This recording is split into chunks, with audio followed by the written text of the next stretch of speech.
Гимальдинова Замхайрзинян. Родился в 1926 году. Когда началась война, мне было 15 лет. В колхозе, где мы жили, все мужчины ушли на фронт. Все тяжелая работа легла на наши детские плечи. Мы помогали обеспечить фронт продуктами и теплой одеждой.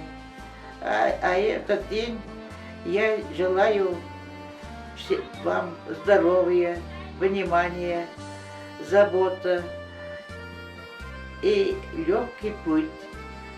Будет мирное небо над головой, чтобы не повторилась эта страшная война.